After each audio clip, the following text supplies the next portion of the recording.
चंपावत में सीएम धामी ने एकता दौड़ को दिखाई हरी झंडी। कहा पीएम मोदी के सपने को करेंगे साकार। भारत के साथ उत्तराखंड को बनाया श्रेष्ठ। देश भर में छठ का महापर्व। लाल कुआं में रही छठ पूजा की धूम। पूर्वांचल के लोगों ने धूमधाम से मनाया पर्व।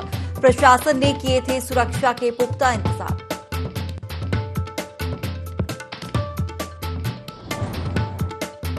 विधानसभा सत्र को लेकर आज बुलाई गई है सर्वदलीय बैठक। विधानसभा स्पीकर रितु खंडूड़ी लेंगी बैठक। दोपहर 3 बजे विधानसभा परिसर में होगी बैठक।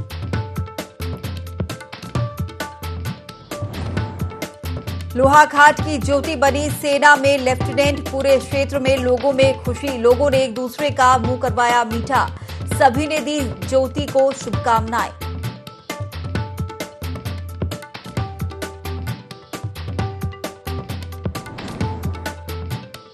लोहाघाट सड़कों की बदहाली को लेकर लोगों में आक्रोश। लोक निर्माण विभाग के खिलाफ मोर्चाबंदी। समय पर सड़कों का डामरीकरण न हुआ तो होगा आंदोलन।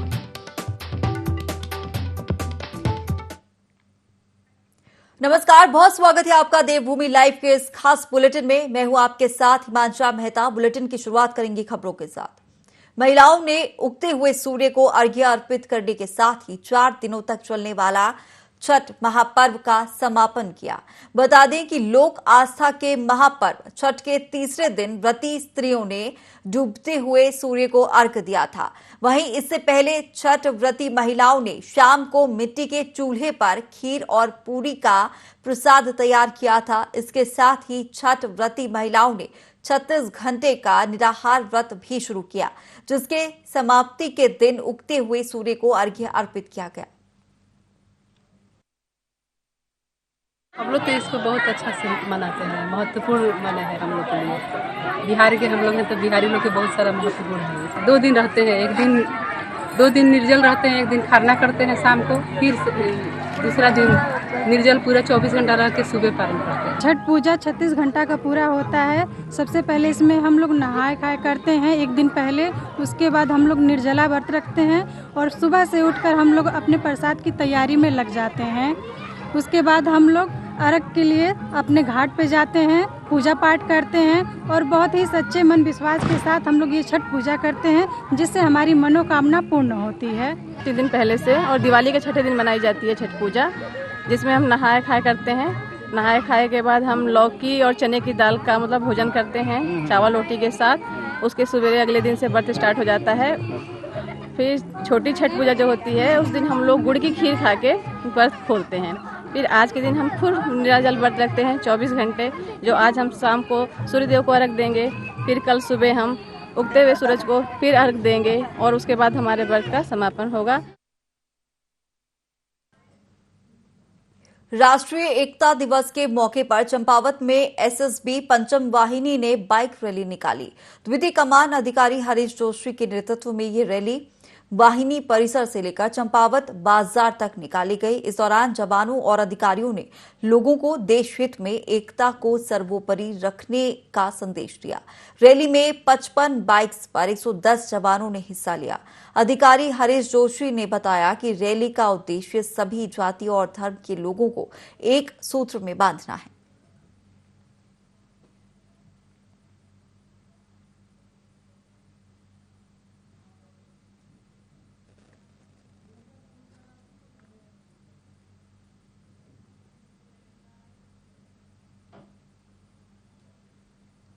लालकुआं में भी पूर्वांचल का सबसे बड़ा त्योहार छठ महापर्व धूमधाम के साथ मनाया गया। केंद्रीय रक्षा राज्य मंत्री अजय भट्ट समेत तमाम जनप्रतिनिधियों ने छठ मैया की पूजा अर्चना कर सुख समृद्धि की कामना की। महिलाओं ने सूर्य देवता को अर्घ्य देकर अपने परिवार की खुशहाली की कामना की।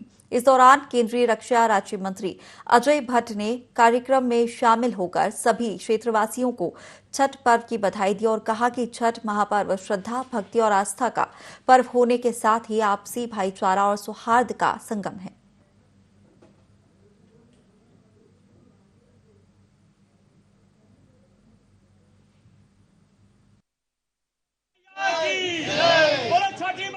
सूर्य भगवान जी को पूजन करने का अवसर मिला अर्घ देने का अवसर मिला कई जगहों पर। इससे बढ़कर कोई बात हो ही नहीं सकती है।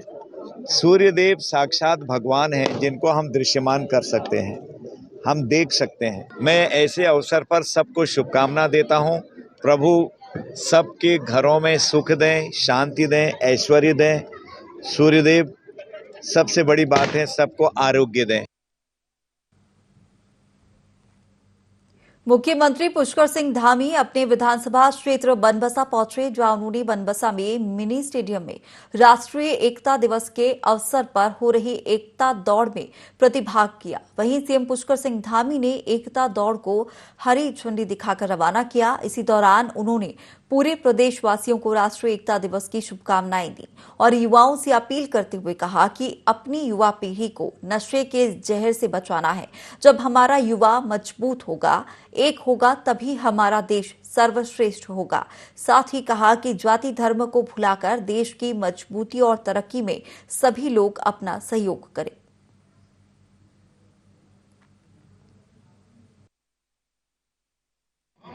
अपनी आने वाली नई पीढ़ी को, हमारे नौजवानों को, हमारे छात्रों को, सबको इस ड्रग्स से, इस नशे की लत से दूर रखेंगे, उनको जागरूक करेंगे, अवेयर करेंगे। उनके बीच में लगातार हम जो है इस प्रकार से सक्रियता बनाएंगे, उसमें हम सबका योगदान हो, सबकी भूमिका हो।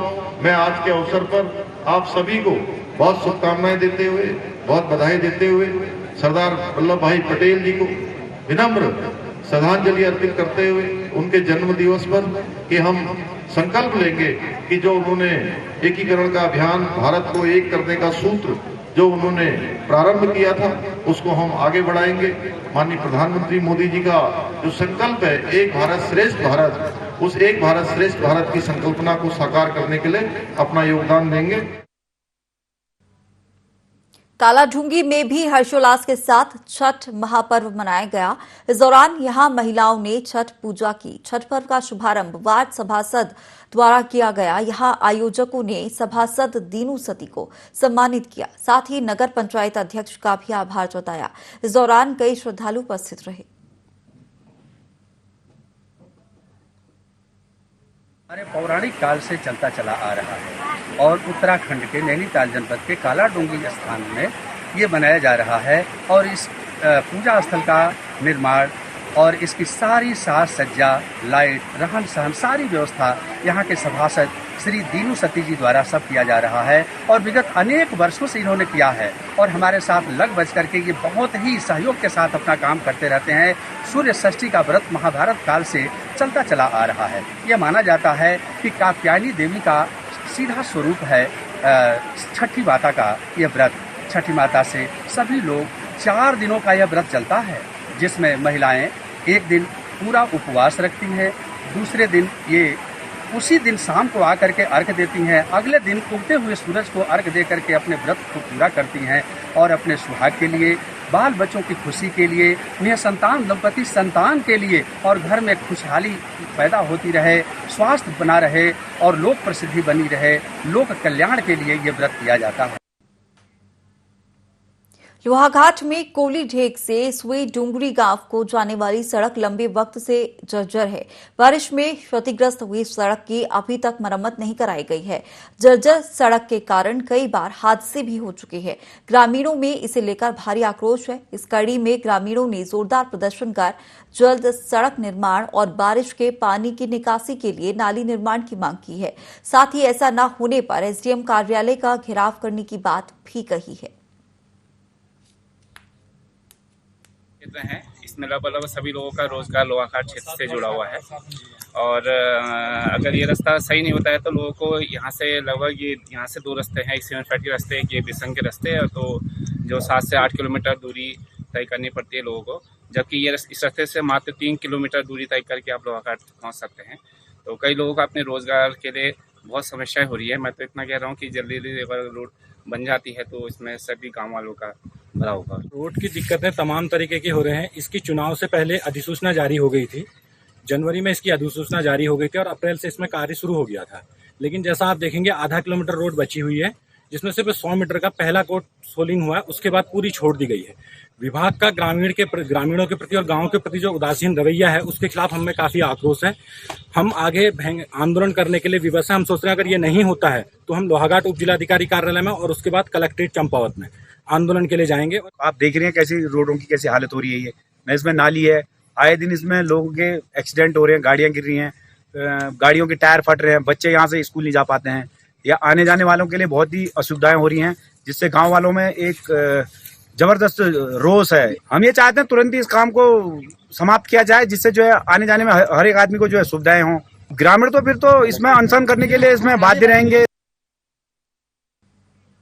लोहाघाट नगर से सटे फूर्ती गांव की होनहार छात्रा ज्योति उपाध्याय भारतीय सेना में लेफ्टिनेंट बन गई है, जिस पर ग्रामीणों ने बेटी की शानदार उपलब्धि पर मिठाई बांटकर खुशी जाहिर की है। बता दें कि ज्योति अपने परिवार की तीसरी पीढ़ी से भारतीय सेना का हिस्सा बनी है।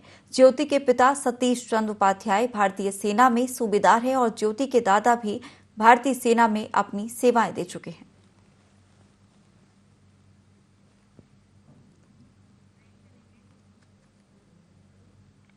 देहरादून में दीपावली महोत्सव का आयोजन किया गया, जिसमें विभिन्न सांस्कृतिक कार्यक्रम आयोजित किए गए। इस दौरान वीर सिंह पवार ने कहा कि जिन उद्देश्यों को लेकर राष्ट्र का निर्माण हुआ, आज भी वो उद्देश्य पूरे नहीं हो पा रहे हैं। उन्होंने कहा कि उत्तराखंड बचाने के लिए संघर्ष करना पड़ेगा। वहीं समाज सेवी जितेंद्र नेगी ने कहा कि अगर आज नहीं जागे तो फिर कभी नहीं जागेंगे।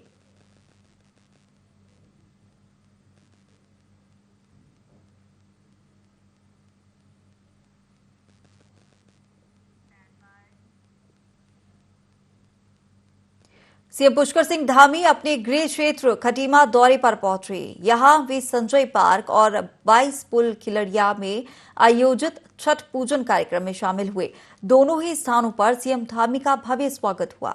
इस दौरान उन्होंने छठ मैया से प्रदेश की सुख समृद्धि की कामना की और सभी प्रदेशवासियों को महापर्व की शुभकामनाएं दी।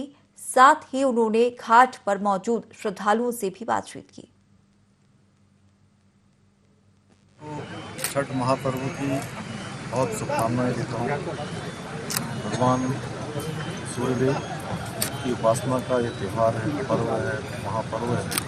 तो भगवान सूर्य हम सब पर कृपा करें, सभी के जीवन में मंगल करें। और जो बहनें माताएं अपना निर्जला व्रत कर रही हैं, उन सब की मनोकामनाएं पूर्ण करें। ये सृष्टि का त्यौहार, ये छठ का त्यौहार प्रकृति को समर्पित त्यौहार है। भगवान सूर्य जिसके कारण से संपूर्ण जीवन चलता है, उनकी कृपा हम सब पर बनी रहे। मैं सभी को छठ महापर्व की बधाई देता हूँ, शुभकामनाएं। राजधानी देहरादून में हर साल की तरह इस साल भी बिहारी महासभा द्वारा छठ पूजा का आयोजन किया गया, जिसमें आज हजारों की तादाद में महिलाओं ने डूबते सूरज को अर्घ्य चढ़ाया। IND 24 की टीम ने महिलाओं से बातचीत की और जाना क्या कुछ खास महत्व है छठ पूजा का।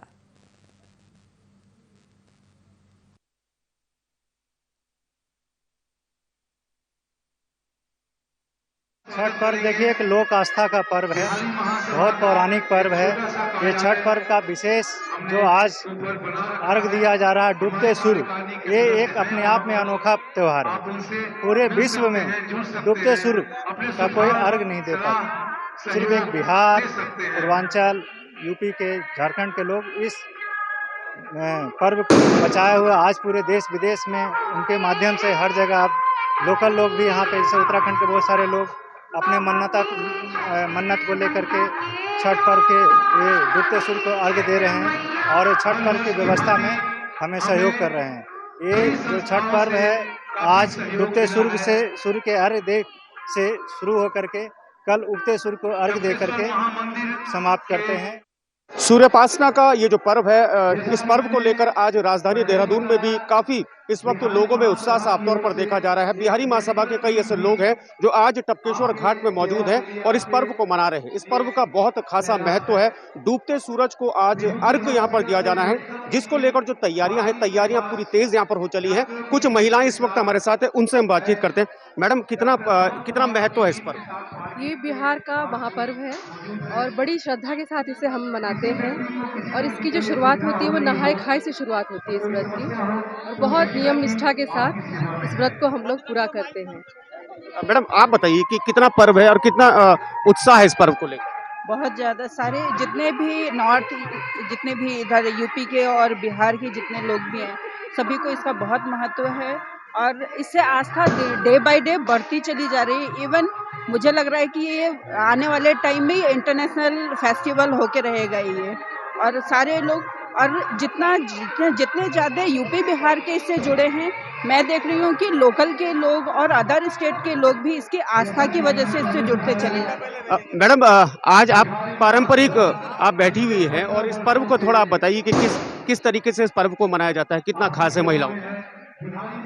बिहार का महापर्व है पहली बात, और हम बिहारियों के लिए सौभाग्य की बात है कि हम इसे महापर्व मनाते हैं। और अब ये बिहार का ही नहीं, ये कहा जाए तो पूरे विश्व का ही त्योहार माना जाता है। जो भी हिंदू हैं, जहाँ भी हैं, वो उगते हुए सूर्य और डूबते हुए सूर्य की पूजा जरूर करते हैं। तो जो भी सूर्य की आराधना करता है वो छठ पर्व मनाना चाहता है, और जो जानता है इस पर्व को वो मनाता है। इस पर्व के मौके पर क्या मैसेज देना चाहिए? यही कि जिस तरह से जीवन में कभी अंधेरा आए तो कभी नहीं घबराना चाहिए।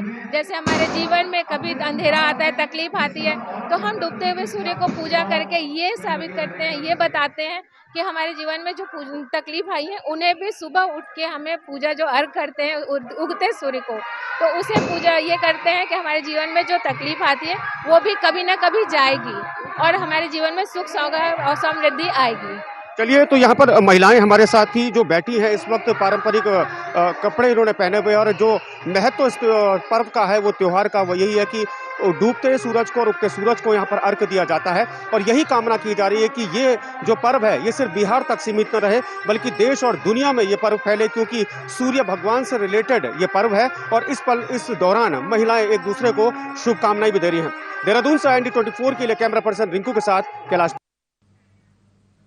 राष्ट्रीय एकता दिवस के मौके पर देहरादून में मैराथन दौड़ का आयोजन हुआ। सीएम पुष्कर सिंह धामी ने हरी झंडी दिखाकर मैराथन को रवाना किया। कार्यक्रम में बॉलीवुड सिंगर कैलाश खेर, हंस फाउंडेशन के संस्थापक भोले महाराज और मंगला माता समेत कई अधिकारी मौजूद रहे। इस दौरान सीएम पुष्कर सिंह धामी ने कहा कि इस मैराथन का मकसद राष्ट्रीय एकता और नशा मुक्ति है। हमें आने वाली पीढ़ी को नशे से बचाना है। रन फॉर यूनिटी और run for against the drugs, आज ये दौड़ पुलिस विभाग और हंस फाउंडेशन के संयुक्त तत्वाधान में यहाँ पर आयोजित हो रही है। यह निश्चित रूप से जहाँ हम राष्ट्रीय एकता के एक राष्ट्र को एकता के सूत्र में पिरोने वाले सरदार वल्लभ भाई, हमारे देश के प्रधानमंत्री मोदी जी का एक भारत श्रेष्ठ भारत के सपने को, उनके संकल्प को साकार करने के लिए हजार युवा आज यहाँ पर आए हुए हैं। इसके साथ साथ इतनी बड़ी संख्या में युवा हमारे उत्तराखंड के अंदर, जो हम लोगों ने ड्रग्स फ्री उत्तराखंड का जो अभियान लिया है 2025 तक ड्रग्स फ्री का जो हमारा एक संकल्प है, वह भी आज युवाओं की इस मैराथन के कारण से अधिक जागरूकता फैलाने का काम करेगा और हम अपने लक्ष्य में। प्रधानमंत्री नरेंद्र मोदी ने मन की बात कार्यक्रम के तहत देश को संबोधित किया। इस दौरान उत्तराखंड भाजपा के पदाधिकारियों और मंत्रियों ने प्रधानमंत्री मोदी के मन की बात बूथों पर सुनी। वहीं भाजपा प्रदेश अध्यक्ष महेंद्र भट्ट ने मन की बात को नेहरू कॉलोनी पार्क में बूथ कार्यकर्ताओं के साथ सुना। बीजेपी प्रदेश अध्यक्ष महेंद्र भट्ट का कहना है कि पीएम नरेंद्र मोदी की मन की बात कार्यक्रम को पूरे प्रदेश में सुना जा रहा है और प्रदेश के लोगों को कार्यकर्ता भाजपा के साथ जोड़ने का काम कर रहे हैं। 93वां एपिसोड है मन की बात का, और हमने इसको अभी सामूहिक रूप से कार्यक्रम बनाया, क्योंकि हर भारतीय जनता पार्टी बूथ इकाई बनी है। हमारे 20-20 कार्यकर्ता प्रत्येक बूथ पर है। अगले चरण में हम अपने बूथ के कार्यकर्ताओं को ऐसे प्रभात जो अभी तक मन की बात सुनने पहुंचते नहीं है, उनके अंदर मन की बात सुनने का भाव जागृत हो, हमारे कार्यकर्ताओं घरों में जाएंगे और उनके परिवार के साथ बैठकर मन की बात सुनेंगे, उस परिवार को भी सुनाएंगे एवं अगले चरण के अपना कार्यक्रम तय करेंगे। ऋषिकेश में पीएम नरेंद्र मोदी के मन की बात कार्यक्रम को भाजपा के बूथ 11 और 12 पर कार्यकर्ताओं ने सुना। इस मौके पर भाजपा के प्रदेश अध्यक्ष महेंद्र भट्ट, कैबिनेट मंत्री डॉक्टर प्रेमचंद अग्रवाल मौजूद रहे। इस दौरान भाजपा के प्रदेश अध्यक्ष महेंद्र भट्ट ने कहा कि पीएम नरेंद्र मोदी ने सूर्य उपासना के साथ साथ सौर ऊर्जा की बात की है।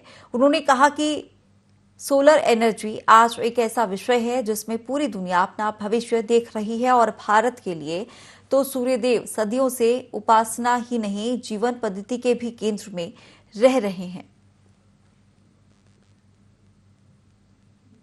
प्रधानमंत्री जी का आज जो 94वां मन की बात का कार्यक्रम सबने देखा और जिस प्रकार से उन्होंने आज चूंकि छठ पूजा है उसकी महत्ता के बारे में और उसके लिए जो बात कही है, मुझे लगता है कि माननीय प्रधानमंत्री जी हर चीज़ को बड़ी बारीकी से जनता के बीच में रखते भी हैं और चाहे मन की बात में उनको छठ पूजा की बात रही हो, सौर ऊर्जा की बात रही हो, छात्रों की बात रही हो या सैटेलाइट जो 36 लॉन्च हुए हैं उसके बारे में उनकी बात रही हो, यानी कि मुझे तो ऐसा लगता है कि हर मन की बात में उत्तराखंड का जिक्र जरूर करते हैं क्योंकि उत्तराखंड से उनका बहुत ज़्यादा लगाव भी है। हमारे ऋषिकेश के बूथ नंबर 12 में मन की बात कार्यक्रम में आपने यहाँ आने का जो निर्णय लिया, मैं आपके प्रति भी उधम सिंह नगर में प्रशासन ने पराली न जलाने के स्पष्ट निर्देश दिए हैं, लेकिन इसके बावजूद भी किसानों ने अपने खेतों में पराली जलाने की मनमानी की है, जिसके कारण वायु प्रदूषण बढ़ रहा है। वहीं खेतों में पराली जलाए जाने का मामला सामने आने पर राजस्व विभाग की टीम ने सख्त रुख अपनाया, जिस पर प्रशासन ने 2 किसानों को कारण बताओ नोटिस भी जारी किया है। मौसम में एक धुंध जो है स्मोक छा गया था। भी हमने सभी को बता दिया था कि इस तरह जो प्रतिबंध लगाया है पराली जलाने पे, फिर उसके बाद भी कुछ लोग जो है वो इसका पालन नहीं कर रहे हैं। इसी के संदर्भ में आज हम फील्ड में हैं और यहाँ पे बगोरा में भी ये जलती हुई पाई गई इनके, और अन्य क्षेत्रों में भी हमने अभी लगभग 3 किसानों का नाम जो है वो दर्ज कर लिया है। इसमें जो है सुसंगत धाराओं में अभी मुकदमा दर्ज किया जाएगा। बोर्ड परीक्षा की तैयारी को लेकर शिक्षा विभाग ने कवायद शुरू कर दी है, जिसे लेकर मुख्य शिक्षा अधिकारी कुलदीप गैरोला ने जानकारी देते हुए कहा कि इस वर्ष बोर्ड परीक्षा के लिए 108 केंद्र बनाए गए हैं, जिसमें हाई स्कूल की परीक्षा में 6088 विद्यार्थी शामिल होंगे। वहीं इंटरमीडिएट परीक्षा में 6434 विद्यार्थी शामिल होंगे। जिले में 26 परीक्षा केंद्रों को संवेदनशील श्रेणी में रखा गया है और कोई भी अति संवेदनशील परीक्षा केंद्र बनाया गया है। परीक्षा जो हमारी होगी कक्षा 10 और 12 की होगी, जिसमें हमारे पास कक्षा 10 के करीबन के 6088 बच्चे भाग ले रहे हैं और इंटरमीडिएट के 6434 बच्चे हैं और कुल जो सेंटर हमने बनाए हैं वो 108 सेंटर बनाए हैं और जिसमें से 6 सेंटर एकल हैं। एकल का मतलब है कि वहाँ पर केवल हाई स्कूल के बच्चे परीक्षा दे रहे हों। चलिए फिलहाल इस बुलेटिन में इतना ही। आप बने रहिए IND 24 के साथ।